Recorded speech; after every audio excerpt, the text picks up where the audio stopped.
We continue in the chapter 15.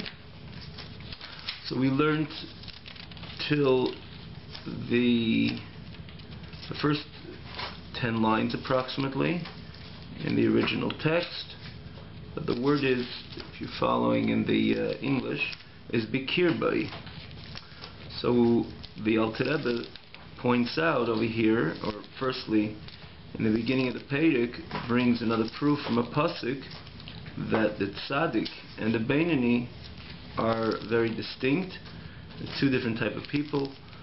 Based on the pasuk, uriisem mishavtem uriisem beitzadik larosha bein eved elikim lasher le'avadei. That there's the tzaddik and the eved elikim, because if not, we explained, we elaborated in the previous class how it's accordingly redundant if the tzaddik is the oved elikim, the one who serves Hashem. But because the tzaddik and the rasha, Eved Elikim Lasher Loyavadi, seems to be the same. But the Alter Rebbe explains, no, the Eved Elikim is the beinoni, because he's an Eved Elikim, while the tzaddik is not an Eved Elikim, he's an Eved Hashem, because he already became an Eved. Just review those few lines. The tzaddik nikra Eved Hashem, like Shem Chakik, B'Shem Atayr, K'Meshem Chacham, Melech. Similar to when you say a chacham, someone's a chacham, you don't say he's on the way to become a chacham. He's mischakim, or a melech, you say a king. He's not someone on the way to become a king, but he's a melech, he's already a melech. He is shekvar nasa chacham, a melech, he already became a chacham. Similarly, a melech, a king. Kach this individual, par ovar v'gomar legamri avedus hamachama. He completed the aveda of the struggle and war to imhara with the evil, till he chased it away, got rid of it. His heart is completely devoid of the Yetzer Hara. So again, this is just recapping the last few words over here, that this is the tzaddik. The tzaddik is essentially an Eved Hashem. He's not an Oved Elikim. The beinoni is in the middle of his Aveda, therefore he's called an Oved. He is in this arena, in this struggle with the Yetzer Hara, Lizgaber Olav, again as the Lashon before. The tzaddik is not Eved Hashem, Eved Hashem. So therefore, when you find in the pasuk V'shaptem Reisim, you examine and see between the tzaddik and the rasha, and Eved Elikim Lasher Le'avadei, the tzaddik is not the Eved Elikim. The tzaddik is an Eved Hashem. Eved Elikim is the beinoni. Today's class, so beinoni. We begin with the words of beinoni. The fact that we see that the pasuk continues Lasher Le'avadei, so you pretty much reconcile between the tzaddik and Eved Elikim, but what is the rasha and the Le'avadei?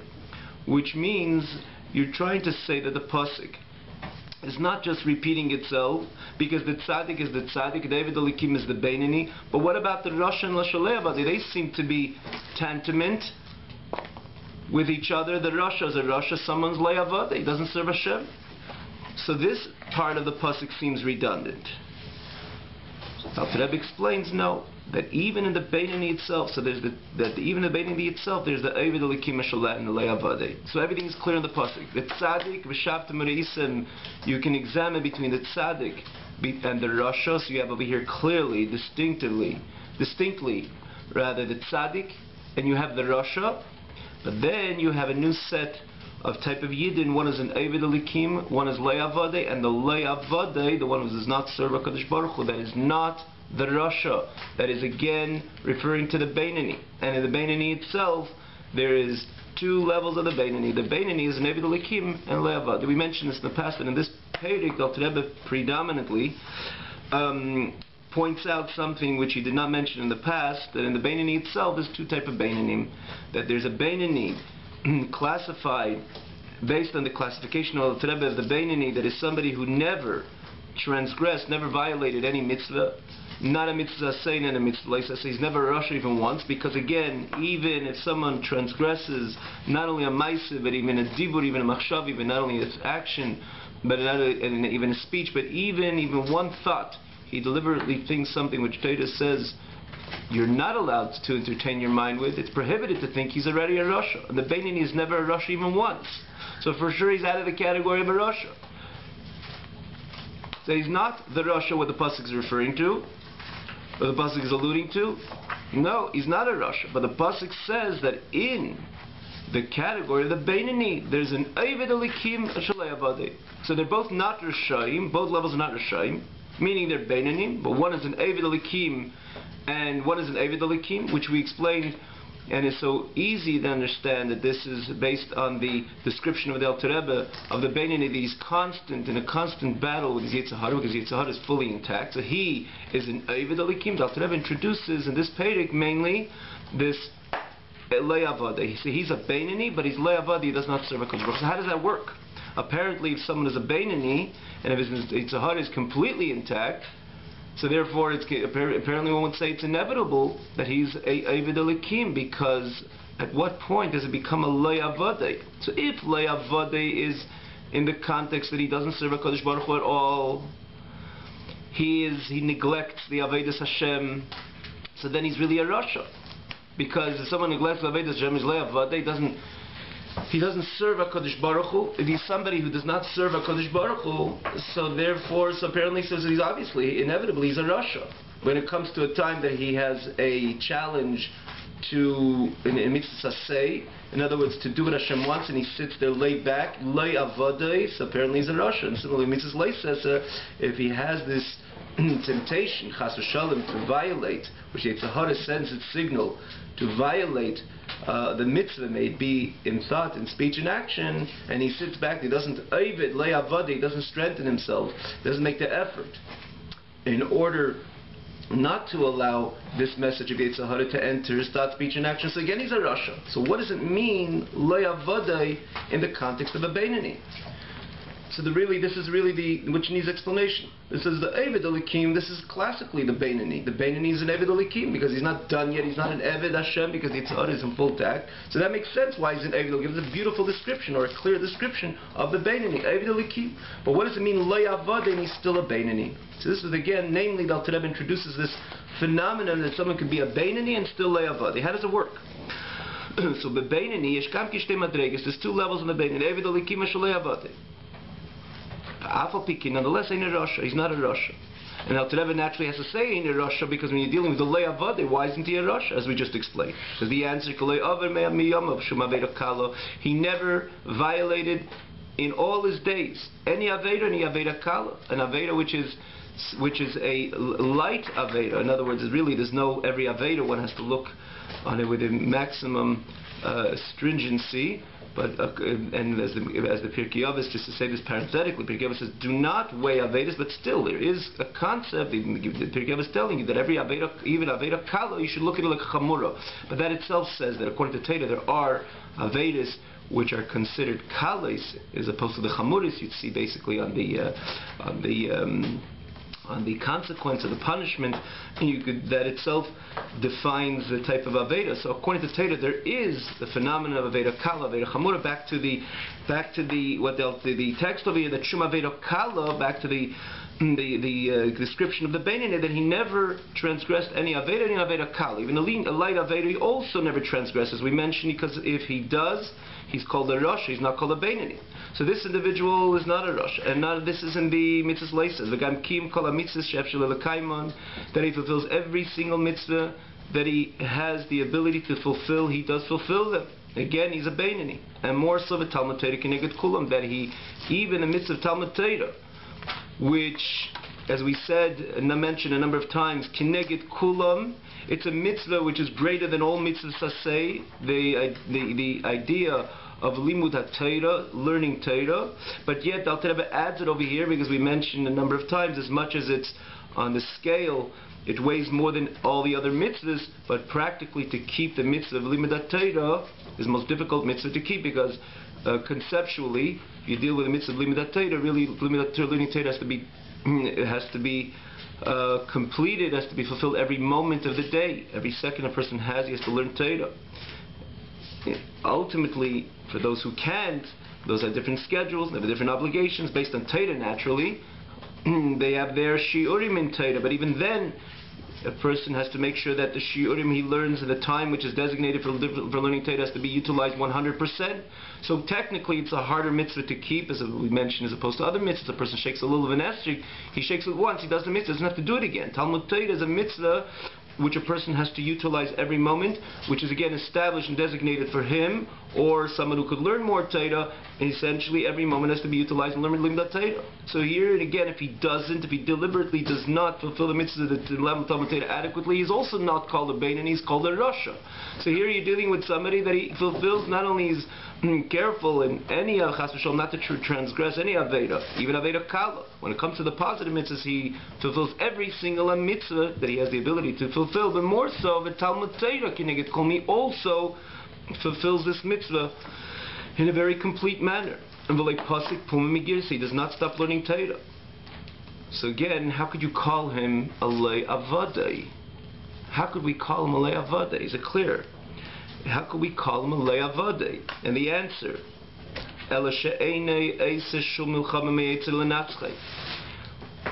he's doing everything he has to, but there is no war and there is no struggle with his Yetzer Hara. His Yetzer Hara was not transformed. His Yetzer Hara was not even a dent in his Yetzer Hara. But because, as the Alter Rebbe explains it, he has the Eir Hashem Hameid Al Nefesh Elikis, is the godly light which shines over his godly soul, Shimon Aisenbach, which is situated in his brain, in the intellectual dimension of man. In other words, in his mayach, as we mentioned in the previous chapters, when the Alter Rebbe describes or shows us where the Nefesh Elikis is primarily situated and where the Nefesh Bahamis is situated. I say by the Nefesh Elikis primarily situated. If you remember, we said the Alter Rebbe writes primarily it's situated in the intellectual vessel, in the intellectual dimension of man. Ultimately has a station in the heart as well, but primarily the Nefesh Elikis is in the moach, in the brain. To explain it in other words, the Nefesh Elikis is essentially intellectual. Everything it does is based on what's right, what's wrong, by definition. It's not just has its thoughts or lusts or temptations. The Nefesh Elikis is essentially intellectual. That's why where the Nefesh Elikis is primarily, or that's the explanation why the Alter Rebbe writes, the Nefesh Elikis is primarily situated in the brain. So because there's the Eir Hashem, which shines over his Nefesh Elikis in his Moach, Hashalit Alev, which has complete dominion over the heart, as we know by nature.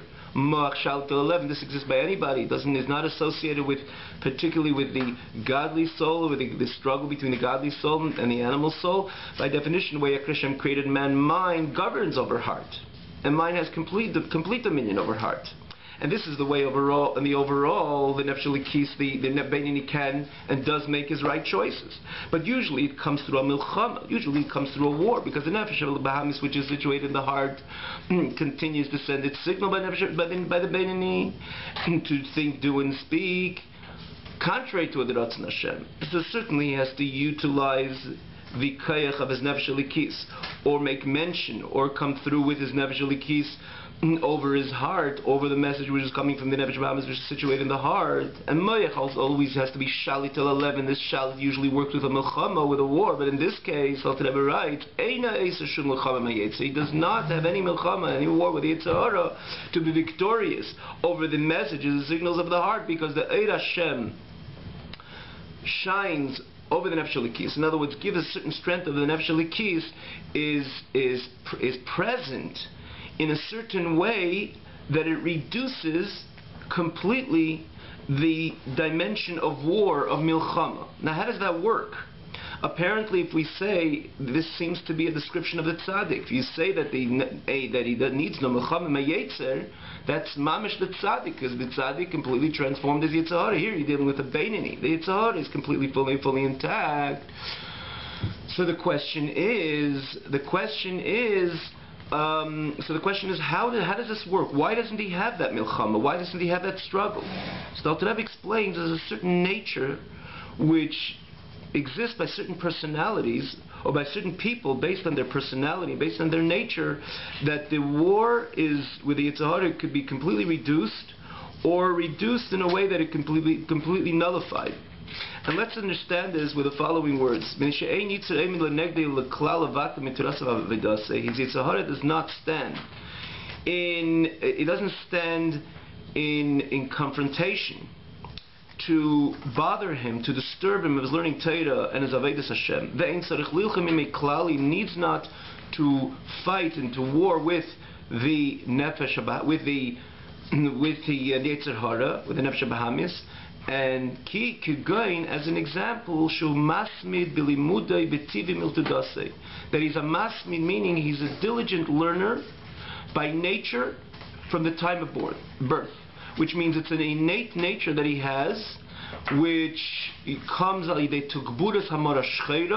which comes from an extra expression, a manifestation, or an increase of strength of his mora shcheira, which means I'm not sure how it's literally translated in the English text, but it's mora shcheira means it's a certain expression which is associated with a mora, which it causes the person to be less upbeat in his spirit, which usually the consequence to this is that whatever he does, particularly in his intellectual pursuits, he becomes very diligent in his studies, and again his intellectual pursuits. In this case, not necessarily it is associated with limudat Torah. You find many people which have this tagburas of mora shcheira, that they could read and read non-stop, extremely, very diligently, in a way that they can go through study after study. It's again statistically been proven that those who, even great philosophers, which were extremely involved in diligent in their studies for hours and hours on end without an interruption, again not necessarily people who are from people or even in Jews or non-Jews alike, because it's not associated with the limud of Torah per se. It's a certain, again, a natural, innate component within the person which causes him to learn, to get involved in his intellectual pursuits very diligently, that he could sit for 6 hours, 8 hours, reading, learning, studying, etc. So in this case also, you're dealing with a Frum Yid, if he has that Tagboris of Mara Shcheira, again there's the Mara Lavaina, people in Mara Lavaina means to say Lavan as opposed to Shachar, white as opposed to black, that they're upbeat in their nature, and it's hard to sit consecutively for hours on end and learn, in this case Torah for example. It's hard to concentrate for so long, and for that you have to make a constant decision, because you know that this is a time which is designated to learn Torah, so I need to do so because this is what the Eibishter wants me to do. So when I have that struggle and I overcome that struggle, that is Avodah. They're part of that classification of the Beinani and Oyevei Delakim, as opposed to this individual, because he has Tagberes of Mara Shcheira, by nature he's a diligent learner. So when it comes to Limudat Torah, he's a Frum Yid. He knows that's part of the curriculum of a Frum Yid. You do mitzvahs and you learn Torah. So when he opens a Gemara, he could sit 5 hours without stopping. Now, this learning 5 hours without stopping, would you call it Avodas Hashem? Cannot call it Avodas Hashem. He's certainly doing what Hashem wants. And again, that's why he remains the Beinani. If this is a time that he can learn Torah, so he's learning Torah. Because if he stopped deliberately to learn Torah, he cannot be called a Beinani anymore. He's a Rasha, because he's doing contrary to what Hashem wants. But he is learning Torah in the end of the day. He has these 4 hours to learn, and he doesn't interrupt for those 4 hours. The moment he opens a Gemara, for example, and he starts learning Torah, he's not interrupting for the next 4 hours, not because he's making those decisions in those 4 hours. This is a normal thing by him. This is his nature, to learn Torah diligently, based on, again, this Mara Shcheira, that again, this is one of the with the effects, or this is one of the symptoms of Mara Shcheira, that he's diligent in his learning. In this case, as a Yid which is learning Torah, he's diligent for hours on end to learn Torah, but there's no Avodah involved. And the same thing when it comes to, so he's a Beinani, but he's an Eina Eved Elikim.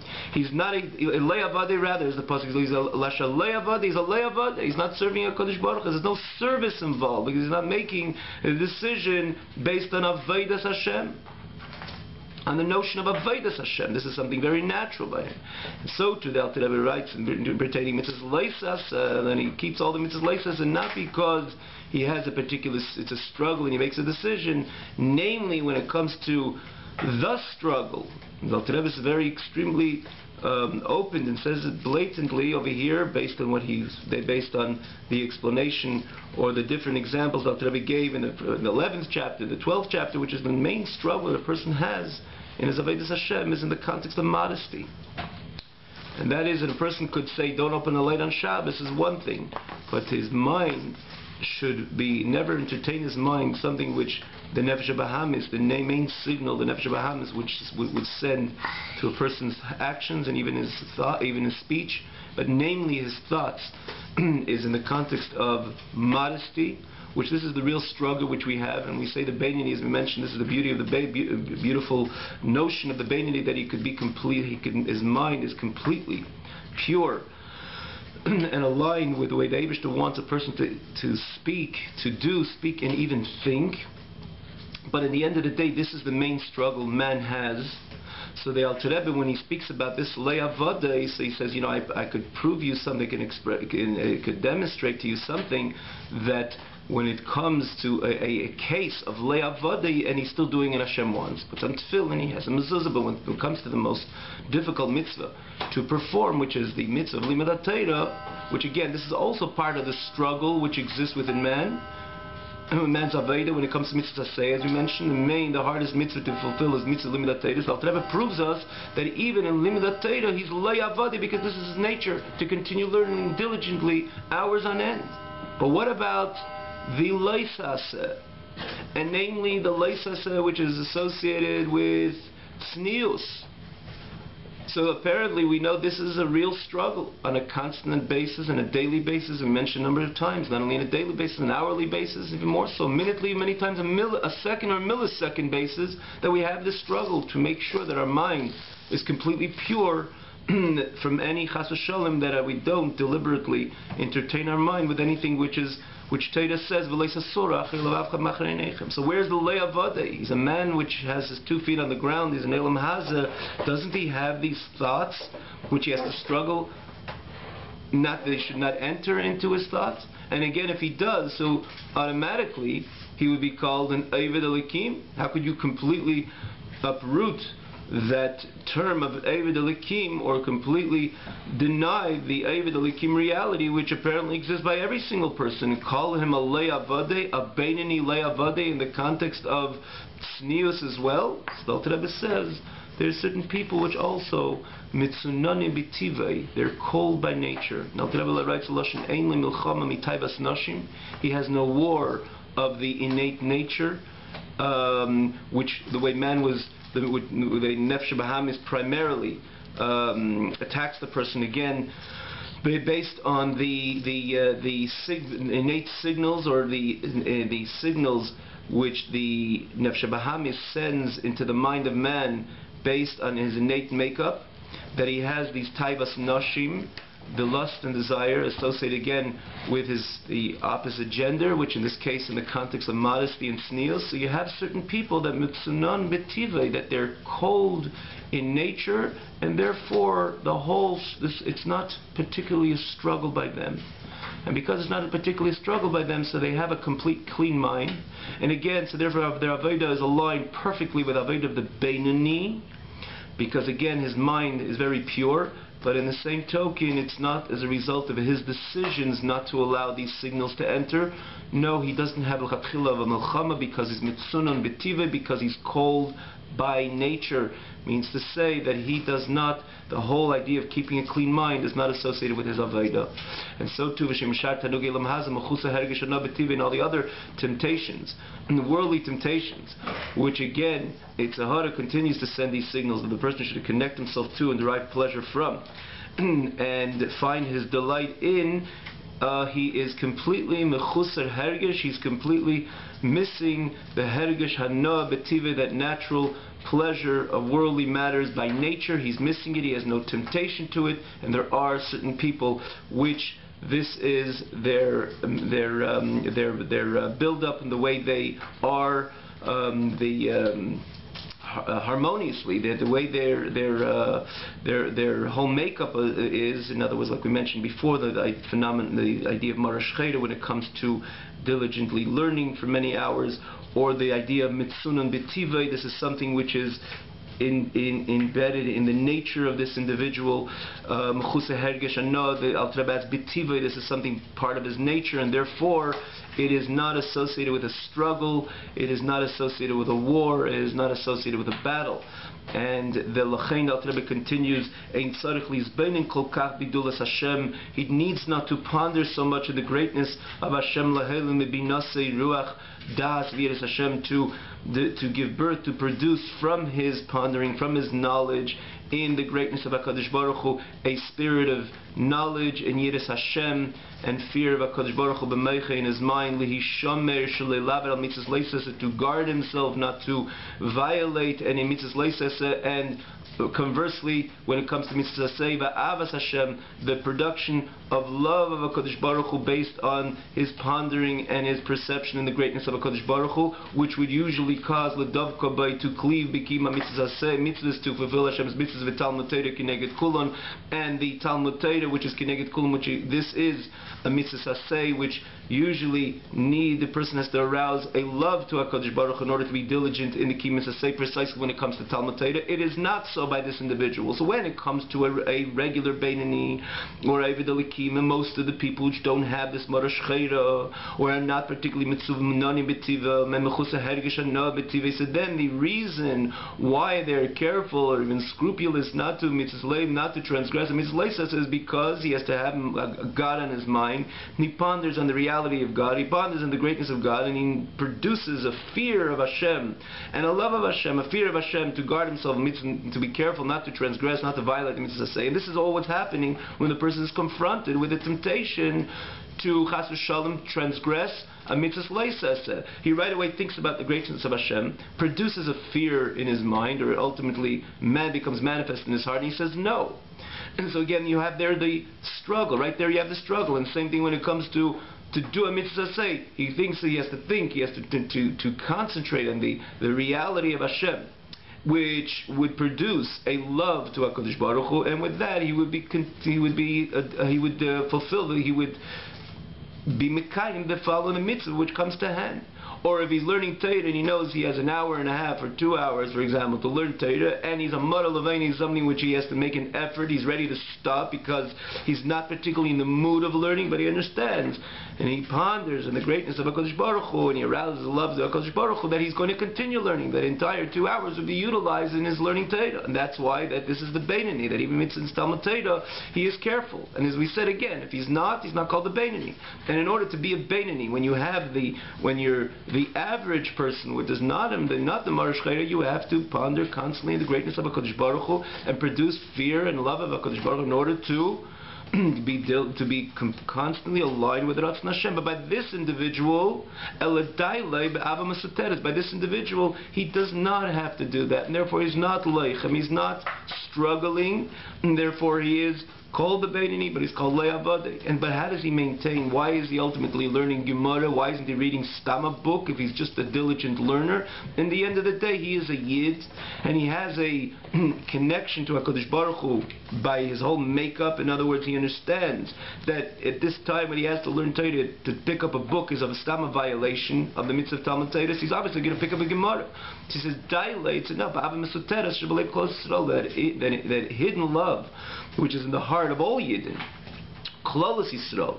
All of Yidden have that hidden love, because Yidden are called Ayav Shmei, because they have a neshama. The Eibishter is really part and parcel of every Yid. So innately a Yid has a drive and a desire to do what Hashem wants. So obviously he's going to do only what Hashem wants. And as Alter Rebbe is adding over here, it's not stam, he doesn't have a war. He's ultimately has something is associated with the Eibishter, something associated with godliness over here, because he's picking up a Gemara and he's not picking up any other book. So the answer is because he's a Frum Yid. And as a Frum Yid, he's going to do what Hashem wants. And then why is he doing what Hashem wants? Because you have Avraham said, because he's connected to HaKadosh Baruch Hu. Yidden are called Ayav Shmei by definition. This is the definition of a Yid, that he's a Ayav Shmei, loves HaKadosh Baruch Hu. But not an overt love, not a love which came as a result of his pondering of the greatness of HaKadosh Baruch Hu. This individual doesn't need that. He doesn't need to make the effort to ponder in the greatness of HaKadosh Baruch Hu to derive to to arouse or produce a love to HaKadosh Baruch Hu. He is a Yid. He has Avim Soteres. Therefore, he's a Frume Yid. He's doing mitzvahs. He's learning Torah, and he's not stopping to learn Torah because, again, he's an Eyav Ishmei, but it's not a love which is, again, associated with Aveda, which he aroused. It's just a love because he's a Yid. And he's a Yid, he's Avim Soteres. And therefore, you could clearly describe this person as Eine Nikra Eivid Klal. He's not called serving HaKadosh Baruch Hu because the fact that he has this hidden love to HaKadosh Baruch Hu is not something which he accomplished. It's not Vaveidasai Klal. It's not his accomplishment. It's not his service. This is an inheritance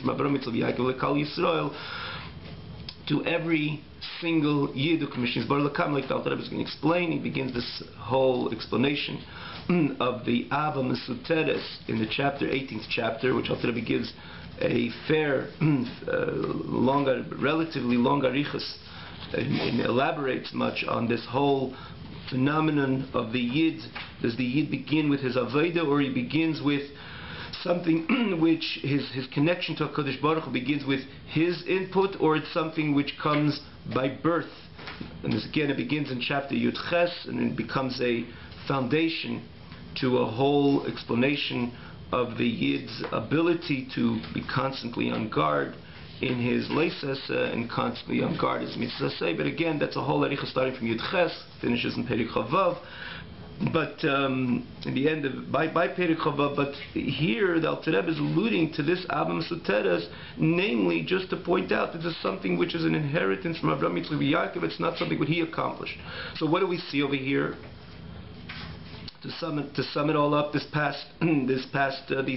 few lines over here, Alter Rebbe is showing us that a person could be a Beinani, 100% aligned with Avodas Hashem, but yet he could be classified, and this is what the pasuk is alluding to, the Loi Avadei. He's not serving HaKadosh Baruch Hu because his mitzvah say there's no Aveda, even in Mrs. Leisa there's no Aveda.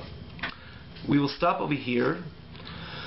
Be'ezus Hashem, we will continue the next class next week, but just to point out that the Alter Rebbe is going to show us that even in somebody who really is an Eved Elikim, it could come, this notion of Avadin Le'avadeh could be even if in somebody who begins as Avodas Hashem as a Beinani, as Aved of a Beinani, as Avadeh, that he serves HaKadosh Baruch Hu, but once you get used to a certain service, you could again be a Le'avad. You know, as Alter Rebbe is going to show us, this Le'avad is not just describing a certain person, which has this Morash Chayra, a Mitzunan Betivei, Mechusa Hergesh Anoah Betivei. Just, we know that it exists, but most of us are the Beinanim, which have to be Eved Elikim, which we have to constantly serve and struggle and so on. Alter Rebbe is going to show us that ultimately this term Le'avadeh is ultimately connected, or it's relevant to our Avodas Hashem even as Evdei Elikim, because at many times we could get used to a certain Aveda. For example, a person could work very hard to learn for an hour without interruption, so at that point he's a Beinani Eved Elikim, but if he does it a few times, he's going to get used to it, and if he gets used to it, this becomes again part of his nature, Teva Sheni. So then in his something which began as an Eved Elikim, that itself could become Le'avadeh. So what is the solution to that? If he wants to be an Eved Elikim, instead of learning an hour, learn an hour and 15 minutes. And if you can learn an hour and 15 minutes without interruption, you make an effort, and you call an Eved Elikim, and then you get used to that, for example, so then that hour and 15 minutes also becomes Le'avadi, and the only solution to that is learn an hour and 20 minutes or 25 minutes. So where's the end? There is no end, because Hashem is Ein Sof, His mitzvahs are Hashem is infinite, His mitzvahs are infinite. The amount that we can invest in Avodas Hashem is also infinite. And it doesn't matter if a person lives 100 years, 200 years, ultimately, by definition, Torah mitzvahs, the aimek, the depth of Torah mitzvahs is Ein Sof, and for only one reason, because it's coming from HaKadosh Baruch Hu, which is Ein Sof, which is infinite. So there is no end, and therefore a person can, and therefore ought to always increase when he finds that a certain complacency in his Avodas Hashem, even though if he looked at his calendar and he sees that he learned so much and he got the best esrog and he has a beautiful pair of tefillin and he makes sure he's careful in all mitzvahs, there is always room, not always room for improvement, but in our mandate as Eved Elikim, we ought to improve, because once that becomes our second nature, so that whole Avodah is not associated with Avodah in the context of struggle and work. And again, this is part of the real, the Beinoni, the real Beinoni, the quintessent type of Beinoni, is the Eved Elikim as opposed to Le'avadeh. So when we find the Le'avadeh in an Eved Elikim, we have to know that it's time to do more. May it be in Torah, may it be in Kiyum HaMitzvahs, and again in our how careful we are on Mitzvahs Leises. So have a wonderful evening.